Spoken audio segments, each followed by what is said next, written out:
Good evening and welcome to Rhythm and Roast Cafe. I'm here tonight with Tom and Roy. Nick has some personal business to address, but he'll be back with us soon. Tonight is a solemn occasion, okay? I mean, for podcasters all over the nation, this is not a good time.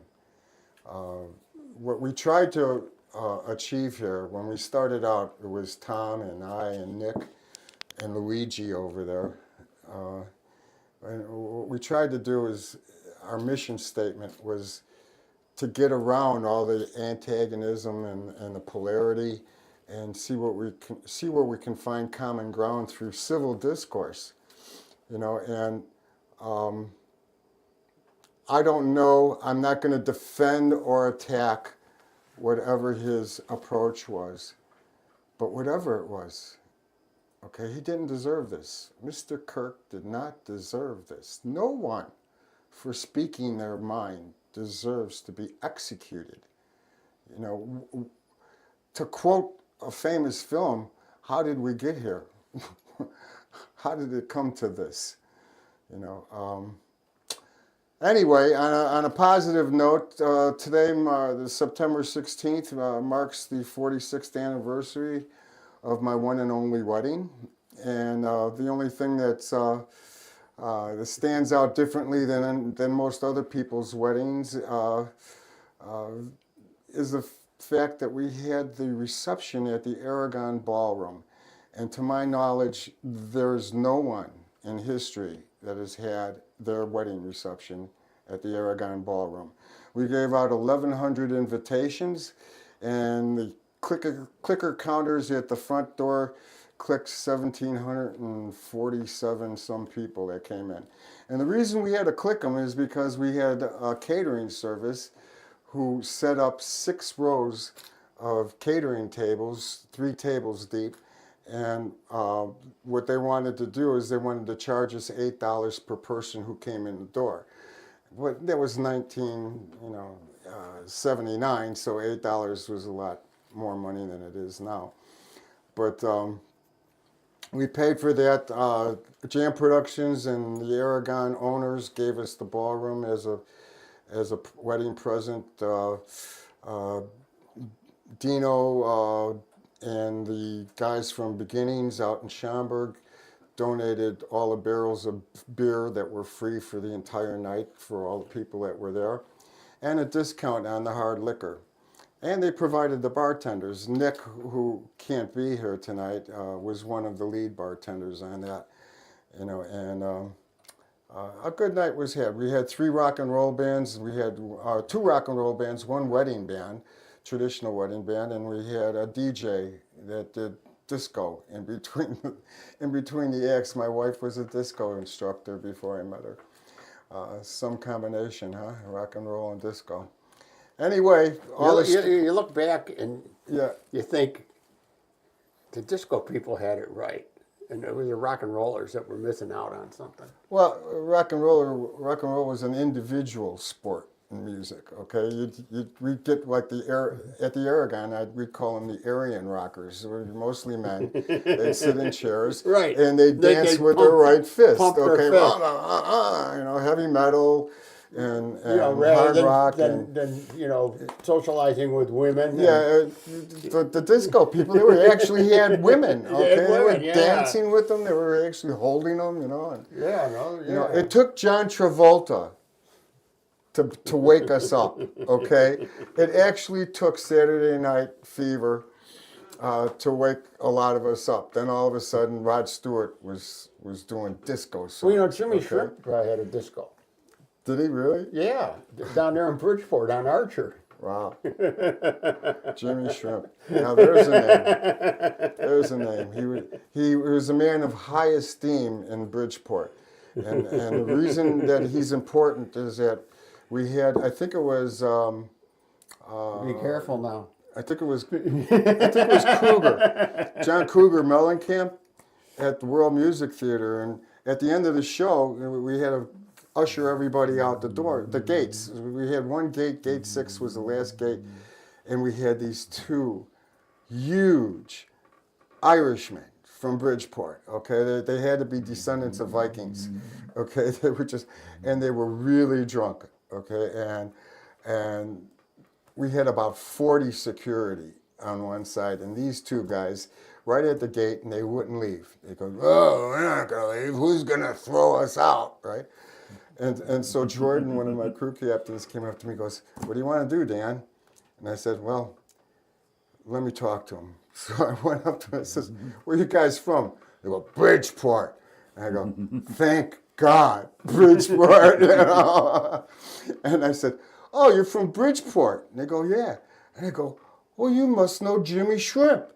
And they go, you know Jimmy Shrimp? And it's because of Tom, the Boilermaker buddy over here, that I know Jimmy Shrimp, because we were at a party and he introduced us and we got to talking, and we kind of had kindred spirits, me and Jimmy, okay? And so if somebody asked him, did you ever meet me, he'd have to say yes. And if somebody asked me if I ever met him, I'd have to say yes, right? And I'm not going to give you a lot of background on Jimmy. All I'm going to say is he was well known in the neighborhood, okay? And he was kind of like what the Italians would call a Chinaman, okay? He was a connection to the politicians, to everything in the neighborhood. You had to go through Jimmy Shrimp, you know? So anyway, I went up to them, Jimmy Shrimp, and they put their arms around me, and the three of us started walking towards the gate, and Jordan was behind me, and as soon as we got out on the outside of the gate, he knew I would be okay. He closed and locked the gates, and that was it. They were on the outside. I was patting him on the back. You drive carefully. Bridgeport's a long way. Yeah, we were all there to say hello to Jimmy when you see him, right? You saved me that night. I didn't have to get into a war with these two huge drunken Irishmen. But anyway, that's my concert story for today. Bridgeport's a funny neighborhood. You got Chinese and Mexican people down there to speak with a Chicago accent. Yeah. It is interesting. You had it at the Aragon. Our wedding reception was at the Brookfield Zoo. So Wow. can you top that one now? No, mine was conventional, just at a hall. So we had our cocktail hour in the Dolphin House with the high top tables and waiters in the Dolphin House. Dolphin House. Wow. Yeah, and then Were they actually performing? yeah, they were. Well, no, they were actually just swimming around. They always perform when they see you. I wanted to do it in the swamp. I wanted the cocktail hour, and my mother-in-law vetoed that. But I don't even have a number of years on me. I only married 26 years, but you got it on me. But but my wife liked that idea, so we did it. So Well, anyway. My second wedding was at City Hall. okay, that was a big venue. Judge, we went to the 95th floor at the Hancock for lunch. Well, you don't have to do your third. That's the big one. Okay, so anyway, getting back to the subject, I don't see any motive for doing this. Okay, I mean, I read or heard and watched on TV all this stuff about Robinson and his parents and their background and this and that. None of that matters. I mean, I just don't get it. I mean, I can't see, when you talk to psychologists, they look for motive. Okay, what would the motive be? Usually it's fear. Okay, the number one motive to motivate people's behavior is fear. The second is remuneration, some reward. Okay, what was he fearful of? I mean, what could this guy represent that would make him so afraid that he felt his survival was at risk, so he had to get rid of him? Okay, was it fearful that his friend, who was a transvestite, would have repercussions because of this guy? I mean, that's a long extrapolation to make to murder somebody. But he did say that in one of his communications with the transgender individual that I've saved you. He did say that, and that was After the fact? After the fact, and that's something that was said, and it was actually talked about. Some of the commentators on ABC were talking about this string of dialogue that occurred after. So let me ask you something, Roy. As a lawyer, how do you avoid jury nullification? Let's take two cases. Luigi, okay? Do you eliminate all women? Right. Can you get away with eliminating all women? No, because there is a constitutional right, a jury of your peers, and there's still going to be an argument by the state anyway that that isn't an appropriate jury of peers if you eliminate all women. Okay, but the state wouldn't argue that. The state would want you to eliminate all women. It would be the defense that would want to have women. It depends. We just had. I actually had that conversation in a courtroom today. It was the judge looked at the two of us and said, "You two are arguing opposite from what I thought you two were." But yes, you're right. Generally, the state would feel that way, and I agree. But it looks at it from both sides, and sometimes other reasons come in as you go forward. But so, how do you do it on a case like? Well, in a case like this guy Robinson, okay. Right. How do you find a jury that's not going to be biased to begin with? It's going to be very difficult. You know, and which way do you think it's going to be biased? What do you predict? I think against. I really do. I think for finding the them state for the state, prosecution. right, finding them guilty. Yes. So a defense attorney is going to have a hard time. Yes, finding I a jury believe that's not going to be already prejudiced. I believe so. That seems to be the one flaw in the system, okay? Because there's a certain person who said he could get away with shooting somebody on Fifth Avenue and no jury would prosecute him. That's true. Okay, and I'm beginning to believe that wasn't just a boast, an idle boast. I'm beginning to believe that you can't find a jury of 12 people that wouldn't have one person in that jury that would throw the monkey wrench in it and make it 12 angry men. Okay? 12 Angry Men is becoming more and more of a realistic play. So, But I think somebody I was listening to today that I think, one of the things is everything has a way of moving.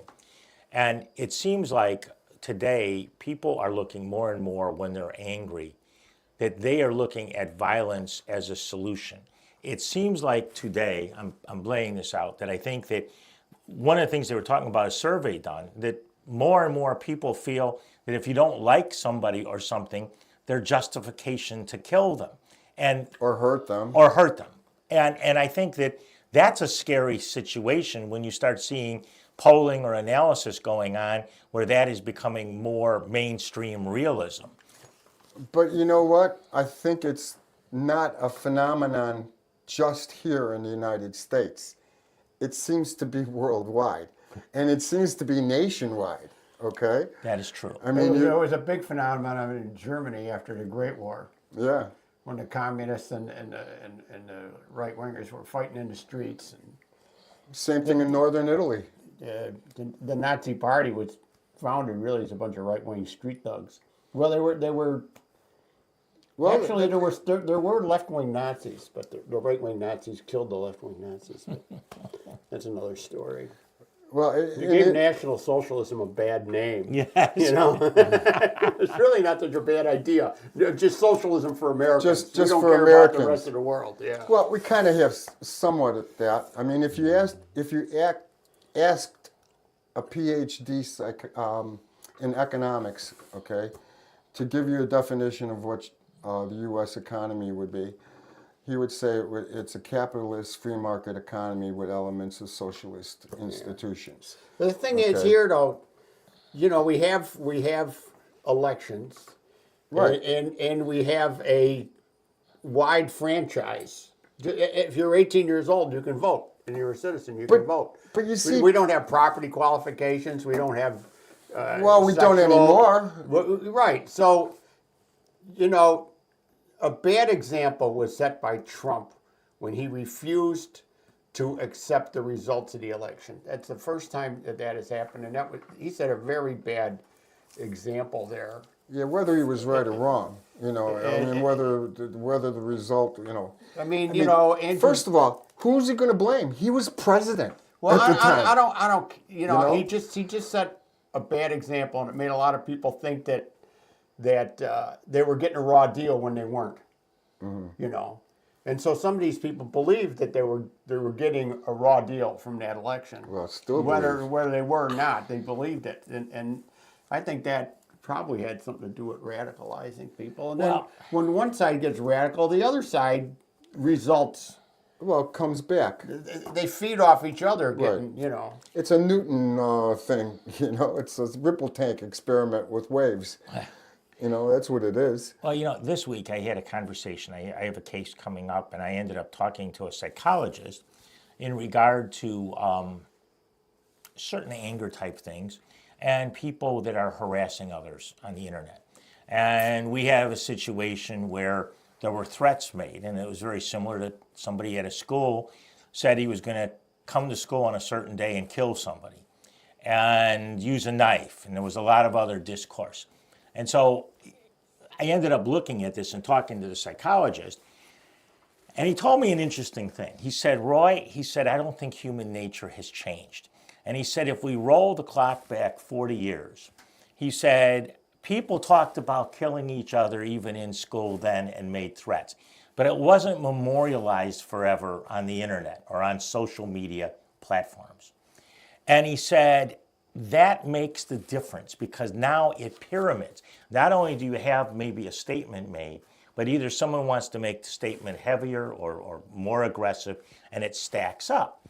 And he said, that's what's changed. The human nature hasn't, but the technology that we've made available to the human nature is what's causing it. Well, plus the person becomes more important. You're more important because you're more important now than you were 10 years ago because you have a following on Facebook. Right. So you call yourself a digital creator, okay? I mean, yes. You're a lawyer, but you call yourself, I would call myself a lawyer before I'd call myself a digital creator. But you brand yourself as a digital creator, which means that you are trying actively to influence an audience, okay? Right. Whether you want to admit it or not, why be a digital creator if you're not, Right. So with that in mind, okay, your impact becomes greater now than it ever was 10 years ago. 10 years ago, your impact was your close circle of friends and your family, okay? Right. Unless you got yourself on Mike Ditka's speaking engagement tour, okay?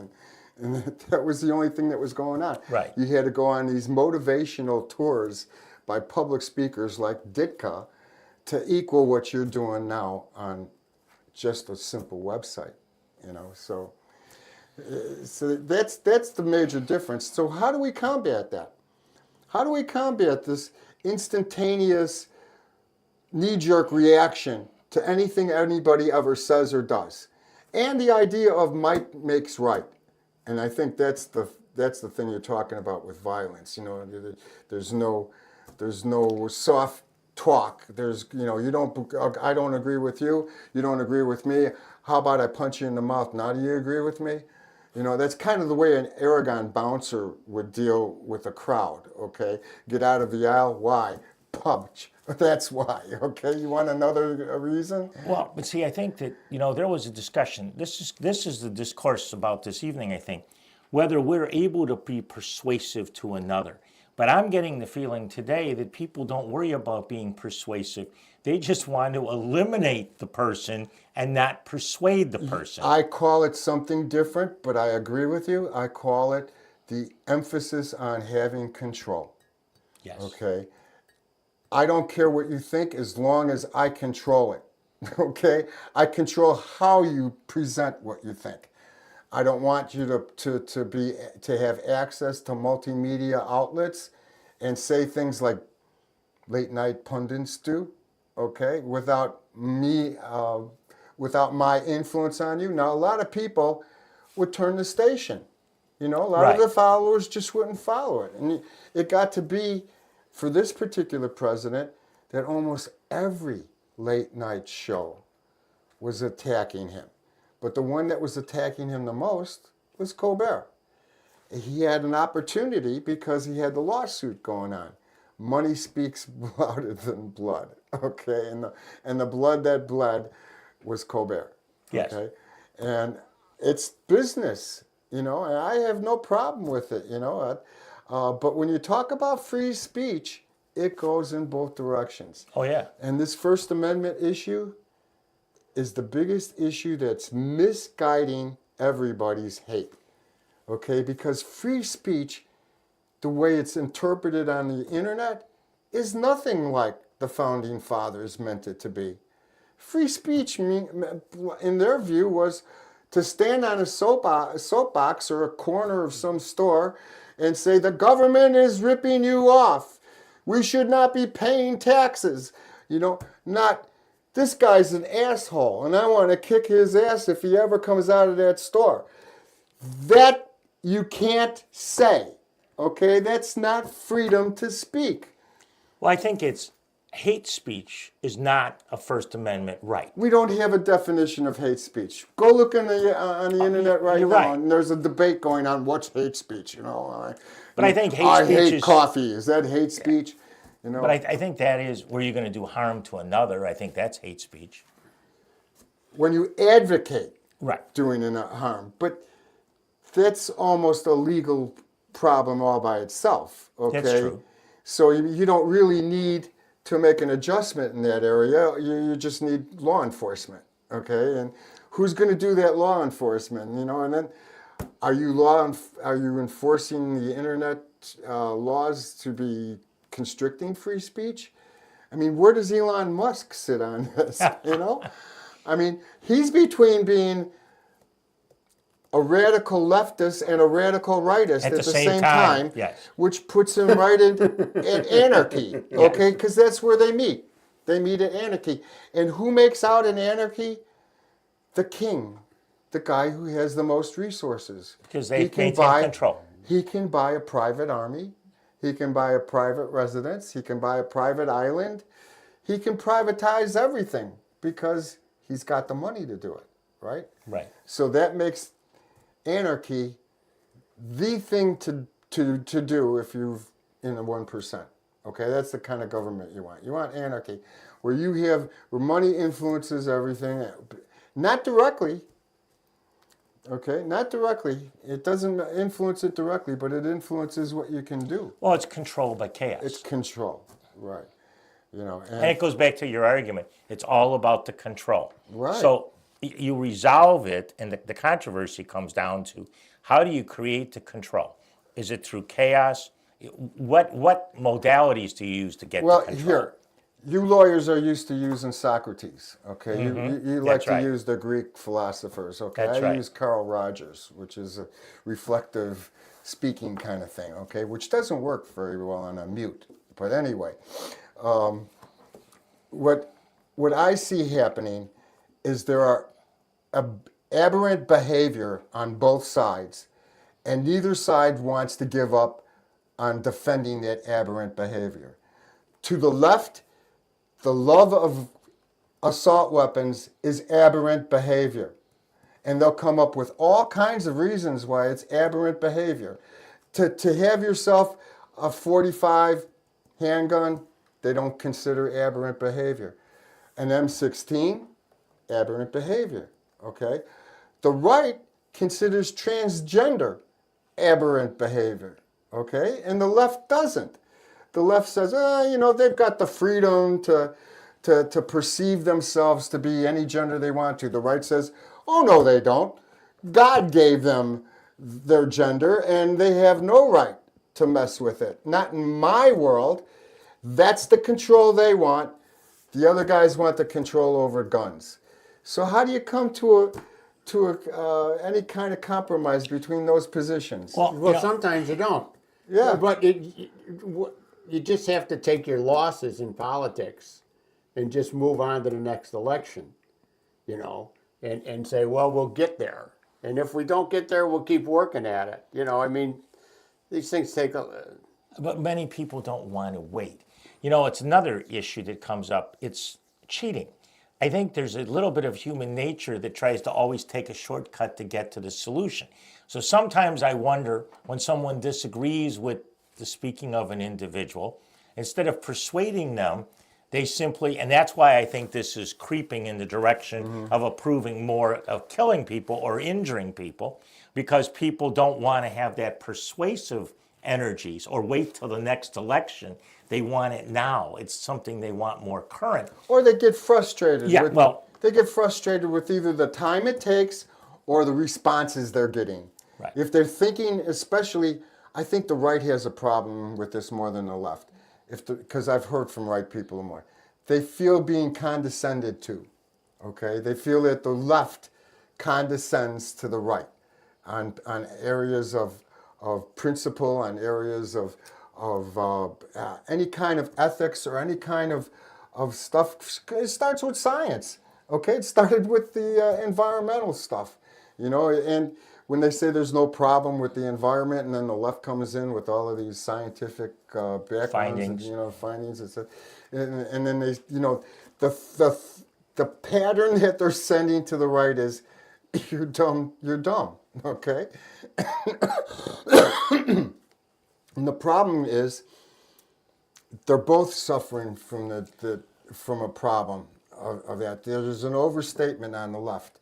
They know a little bit. They have a lot of native brain power, but that little bit that they know, they make it gospel. Okay, this is the way it has to go because I'm smart, and I've researched this, and I've seen this and that, and this is the way you have to act. Control from the left. So yeah, this. Well, the problem from the left, the way I see it, is they're not content with tolerance. They want agreement. Okay, like transgender people. There's a lot of people out there that are willing to tolerate them. Fine. But they're not going to agree. They're just willing to tolerate. Well, I think and that's all that you're bound to do is to tolerate. Well, yeah, but then they'll come back and say they need to either use the men's room or the women's room if they identify as a woman and transgender themselves, or you need to build me a separate bathroom for transes. Now, if you do that to satisfy everybody, do you build two bathrooms, a trans from woman to man, and then a trans bathroom from man to woman, as well as a women's bathroom and a man's? I mean, it can get to be really perplexing and taxing, okay? Well, that's true, but I think one of the more fundamental issues is the question arises, maybe there's tolerance at one point on attitude, but they don't want it being, the right doesn't want it being imposed on people. So I think it's a question of imposing. It's like this. I find right now, as an example, the Illinois General Assembly passed a law that says that in 2026, that everyone in school is going to have a mental health evaluation. And we can look at that, we can debate that, it's a whole show. Yeah. But the fact of the matter is, they can opt out. And families are already worried about opting out. And so, in some ways, the governor is a great favorite for us lawyers because he continues to create business and annuity policies. I now have a line of people that want to know how to opt out in 2026, and this is only 2025. And so I'm already making bookings for 2026 at this Would you point. say these people have a libertarian lean? Yes. I want to opt out of vaccinations. I want to opt out of any kind of formalities that make me progress in education. I want to opt out of it. Opt out of town then. We are a They want to society. opt out of society is what it is. They want to stay in the parts that they like, and they want to opt out of the parts that they don't like, But instead see- of looking at the whole thing. And Yeah. like with the vaccination thing, I mean, there are people that do not want to accept that they have a problem. Okay, take autistic children. And they don't want to believe that there's something wrong with them genetically or that something bad happened. They want to believe that it's somebody's fault, that it's not just fate or a roll of the dice. Causal And determination. they're looking for something to blame it on. Yeah, it's causal determination, yes. Well, but see, I think, without touching autism is another show's night, but it's a spectrum disorder. It's just like cancer. You can look at a million ways why a spectrum disorder occurs. And it's not just any one reason. And the same thing that goes on. I wanted to get to the point though about vaccination in schools and social responsibility. I think it's a big mistake when they started letting people homeschool their kids instead of making them go to public school. Yeah, but didn't the homeschool start out with the country? I mean, they didn't have I don't schools. care. I don't care what it started out as. Saying right now when that you should be with the forced. public school system, your kids have to be socialized. They have to learn how to get along with people. I think a lot of people don't homeschool their kids so that their kids become more knowledgeable. I think they're trying to preserve their kids' ignorance. Right. Well, preserve their socialization exposure to other cultural issues. Preserve their ignorance. Let's talk turkey. Well, but I think maybe the right, and maybe not just the right, looks at it as an indoctrination. And They do look at it as they say all the teachers are leftists. Right. You know? And that's and the they problem. want to encourage cross-dressing. More right-wing people should become teachers. Well- and I wasn't aware that I was getting leftist indoctrination in school. Hey. I learned the Pledge of Allegiance. I learned how the government worked. I learned about You went to a public school, right? I went to public You definitely school. went to school in a different era because I can tell you at 36, I was definitely indoctrinated. I remember in 7th grade, from 6th grade, I went from a private school and went in 7th grade to a public school. And I very vividly remember my experience in social studies, and it was very new to me because in private school you mainly had like 1 or 2 teachers. In this public school you went to a different teacher for each class. And I remember my public school teacher handed out this assessment where you took this quiz, and after you took a score, depending on how many points you had, determined whether you were liberal or conservative. And I remember, again, me coming from where I What came class from, was it? Social studies. Well, that's why. Here's the problem. Almost I was one of the very few kids in the class that I you can were even conservative? remember having a conservative score. And when I tell you, being the new kid in the school, that created so many problems for me until people saw me on the football field. And that's where I was able to settle everything. But it was, I mean, I remember that it literally changed the way that I thought. And I mean, Violence. I started going the rest of my life saying that I was liberal all through, but I also never really cared about politics enough to I never really lit it out or talked about it after that point because I was like, okay, apparently being conservative is a problem. Like, I never saw politics in high school as being important except one time when Kennedy was running. Okay, and I was old enough or young enough, whichever way you want to put it, to be involved, to be around in high school when Kennedy ran for president. And the Republicans had a problem because they had Goldwater. Okay, and that's the first time, because I think I was 14, something like that. I was very young. And it's the first time I had to decide whether I liked the ideology of one group over the ideology of another. Now, being at Fenwick, you have to remember, it's a Catholic high school. And my teachers were priests. They had no issues except to beat the shit out of you if you didn't learn. All right, that was their issue. So if you want to call that conservative, so be it. All right. But see, I think, I'm not so sure schools are necessarily conservative or liberal. But I think what we have to accept the fact is that all schools have some policy of indoctrination. So if you're at Fenwick, there were certain goals, certain directions that the Fenwick Yeah, you have to remember they're Dominicans. That's right. Who ran the Spanish Inquisition? Torquemada. Dominicans. So I mean, if you go to a church school, there's a certain level of indoctrination. Yeah. And very candidly, if you go to a public school, depending on the community you're in, it reflects the mores of that community. So if if you're in one community that's a very conservative community, it's going to have almost that indoctrination, and a teacher will be considered out of step if they're talking about something that doesn't fit into that community. Yeah, but you know what?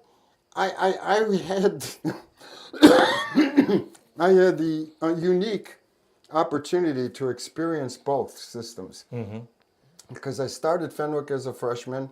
I won a couple Latin awards my freshman year, my second year, because they always involved their classes in the national Latin exam. So I got to my basis in Latin gave me a lot of better communication skills later on that I didn't know I would benefit from. But anyway, that's a side story. When I was a junior in the cafeteria in the basement of Fenwick, we were bored.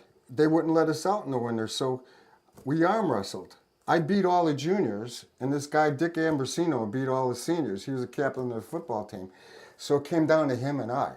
So in the basement of that cafeteria, they had these thick beams that were covered with cement and tile, that would support the rest of the building.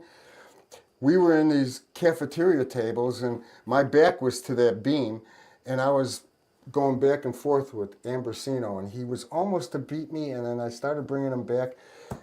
This priest, who was a convert from Lutheran, okay, his name was Ostiak, okay, he was a Swedish guy, and his shtick was he'd come up behind you when you were studying in class and dig his thumb and his knuckle into your tricep and twist it until you were almost crying, right?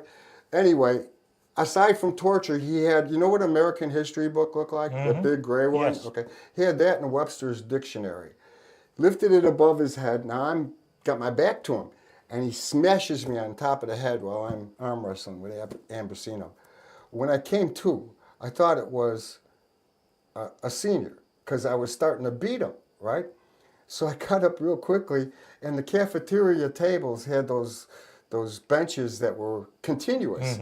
So you couldn't get over them, you just turned around. So in one twist, I set a right fist. I saw his mouth go, my fist went right in his mouth.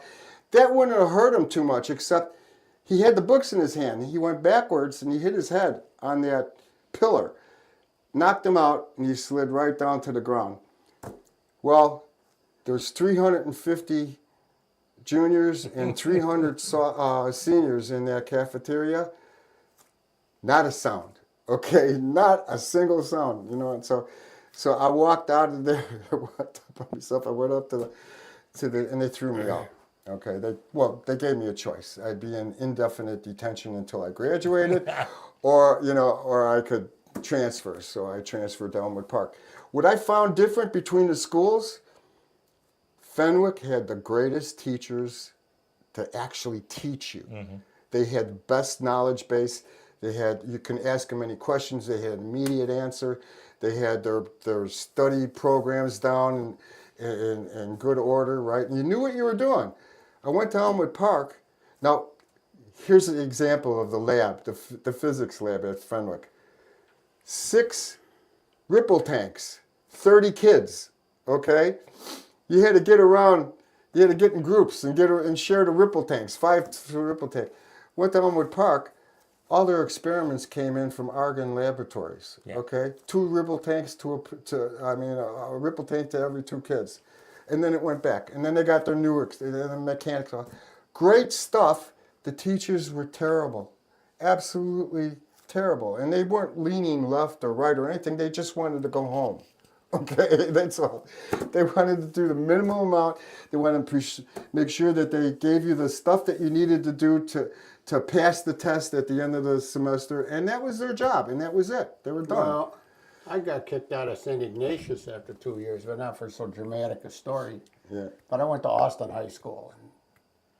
And that was a good school. The teachers were good. The Chicago public schools were good. I think it would be an important take to grab from you guys, since we're talking about schools and discourse and everything that happened in recent events. The biggest influence that Charlie had was on school campuses, and he is 100% Turning Point USA, his nonprofit, is greatly responsible for turning the younger voting class, conservative. With the events that happened, and again, kind of I think his whole message was really greatly the message that we have here at Rhythm Rose Cafe of we can have differences in political views but still meet together and have discussions. And I've watched hours. I was a huge fan of his, and he welcomed many people from the liberal side into his audience and would calm the crowd down, make sure that people were respectful of them.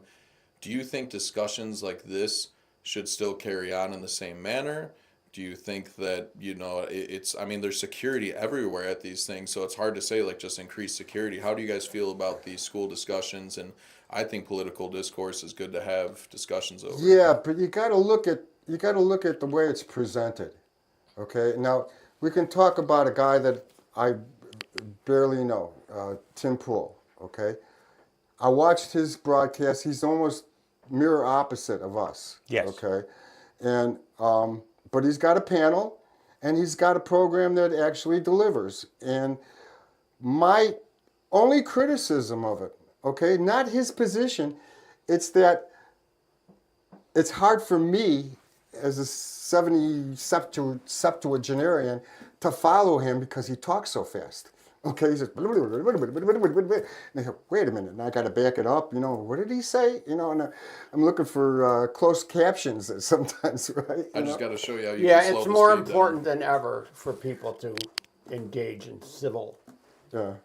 argument, civil debate, and not lose friends over this kind of stuff, not Right. lose family members over this kind of stuff. Well, Tim was, before this guy got shot, I was listening to Tim's broadcast, and he was talking about how he was getting death threats. He's getting death threats. He said he had to get 2 Rottweilers to protect himself. So I went out and got a shepherd and a black lab, so we'll see what happens. But I think our society is more and more to providing those death threats. I mean, what's interesting. Why do that, though? I know, Why but order 17 pizzas and have it delivered at Luigi's house, okay? Because you didn't like what Luigi said on a podcast, okay? Well, I know, and I What, agree, what, and I question. what does it do for you? I Do question you that. sit back and snicker? But I go back again to that, where violence seems to be more acceptable today than it has been in the past, and I think people are trying to take solutions into their own hands with the violence. Well, everybody blamed the boomers for everything. Is this the boomers' fault? Did we introduce violence in the 60s? No, I Yeah, don't that's think it one is. thing I I think wouldn't we blame the no, boomers. I wouldn't. But I think we go to other things to look at. I think we go to the technology. I think the way we are hammering people and stuff is going over and over, and it's playing over and over in their head. I mean, we see people with greater anxiety. We see more people with chronic depression today. Is it partly? Do we see that, or do we know about it more? Well, okay, that's an interesting recognize it. question. Well, this takes it to a different discussion, and I just had this discussion. We the can other have day. these all day long. That's why we're a coffee house. Right, but and I don't know if David Mattioli tuned in today. I told David to do it, but what happened is Dave and I were in 3rd grade together, and Dave and I had a bunch of battles and arguments, and the word went out one night. We were at St. Pascal's in Chicago, Melvino and Irving, and word went out that we were going to settle this difference down the street from the school, and we all got down there, about 30 kids from our class, because back then we had 150 kids in every class in the Catholic school. So 30 was a pretty good number we turned up. And David and I met down there, and we actually ended up not having a fight. We ended up having a conversation. But what was interesting the other night, in thinking about some of these things, I talked to David, and I asked David what our problem was, why this whole thing came down to a fist fight that never happened. And neither one of us can remember. And we laughed because if Facebook was around or the social media platforms, You'd have a record of we it. could go back and Yeah. figure it out. But Yeah, you'd have a without it, record we of don't it. know. And that's the point I'm making. I think that we don't have that. But it's great for law enforcement. That's They can true. They can go back and see what, Well, this but- guy is. But I'm saying, so from that historic standpoint, this is like what was being told to me by this gentleman from Compass the other day. We're sort of stacking this anger up, and he said, in the past you didn't remember all the anger. You didn't remember the reasons. You just let it go. You let it go. Now you look back, and he said people look back at their Facebook posts. They look back at things that they've posted that have lived immemorial. And say, why did I do that? Exactly right. But I mean, and that's the question that's going on. So are we the ones painting ourselves into the corner? And it's not the boomers. It's everybody that's doing that. You know, with the violence, it struck me, I don't know if this is any part of it or not. It's easy to say, but you have people, young men that sit playing these violent games all day. They're bigger than movies. They're making more money than movies if you have a hit game. And it's always, you know, splatter, gore, shoot people in the head. And I wonder if some people are starting to think like violence isn't real. Like It's people a are video Very good point. that you're living in a virtual reality. Yeah. That's I never thought about that. That is a good point. That we've kind of blurred between reality and in a sense fiction. I mean, we're doing that more. And people are used to people getting up and being able to walk away, we'll say it in the virtual world, and don't think about, have we in a sense taken away that emotionality of injury, you know, and death? You know, that's an interesting question. I can, as far as violence is concerned, I'm kind of a many-faceted piece of work here because I have a degree in behavioral science, which makes me a social worker. Right. Okay. But I spent 32 years kicking people's asses at the Aragon and other venues in Chicago around with reckless abandon. Okay. I mean, with no empathy, because you couldn't. At 120 dB, he can tell you what that's like. Okay. You can't converse. You just say, and if they don't do that, then you have to physically respond. Well, you see, you were a real tough guy. And that's probably why you're not into guns, you know. And I'm not into violence. And you're not into violence. Right. And you know, a lot of people, they fantasize that they're... Man, I had a guy's tooth embedded between these two knuckles. And I saw him 2 years later at an outdoor show. And he was waving at me, right? And a lot of men like to fantasize. And then another thing, men don't have control over their lives. And I think they have less control now than they did 50 years ago. What do you mean? Just over their day-to-day life with their job. There's more anxiety about getting laid off. We got AI coming up. We got people with the gig economy. They're driving for Lyft and... Yeah, but don't we have that all the time? No. Oh, isn't the economy cyclical? I mean, I can remember growing up when there was no jobs. I think there's more people.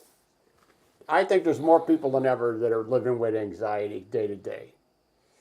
Oh, absolutely. You know, I mean, today, from when I started practicing law until now, I could have a client in, we'd have a discussion, and I'd lay out a plan of how we were going to handle his case, whether it's civil or criminal. Today, that person has so much anxiety, I sometimes get 4 or 5 calls a day, a week after I've met with them, even though we know in a week we're going to implement something. I never had that manifestation of anxiety as them, and all they want to do is get reassurance that the plan is still good that we just talked about a week ago. And I'm not making fun. I mean, this is pragmatically something that I'm seeing that's a struggle for people. I'm having a problem with statements like that. And the problem I'm getting is the same problem I had when you brought up earlier about the socialization part, okay? And I'm saying to you, the audience out there, if there's any graduate students out there that need a thesis, what you should do is, I want to see a study on the European and the Japanese and the German kids that lived through World War II.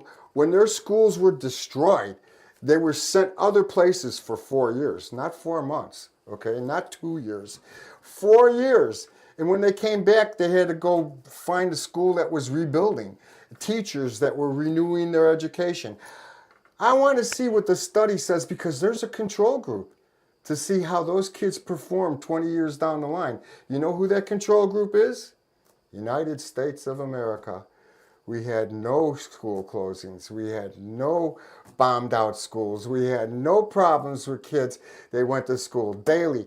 There's where you're going to get your answer on kids were not socialized if they had to be out of school, okay? Because then that would expose itself to everything in southern Britain, because northern Britain is where they fled to. It would expose the kids from Berlin, because they had to leave Berlin and Frankfurt and Hamburg, okay? And the other place, it was Dresden, was that another place? Dresden, yeah. Okay, they had to leave those places. That's where they had the heavy water stored. Right. They had to leave those places, you know? And we're not even going to start talking about Nagasaki and Hiroshima. Right. You know, so what's the comparison there? They have it. You graduate students, you have it in front of you. Go get that research together, because I want to see how those kids were shorted their educational opportunities because they didn't have the socialization that the Americans kids had during the same period of time in school. All right, folks, it looks like we have done enough for tonight. I hope you don't bear a grudge, okay? We love you all. Whatever side of the pole you're on, please don't shoot. Anyway, it's time for us to say good night, Mrs. Calabash, wherever you are. And Nick, we hope to see you back soon.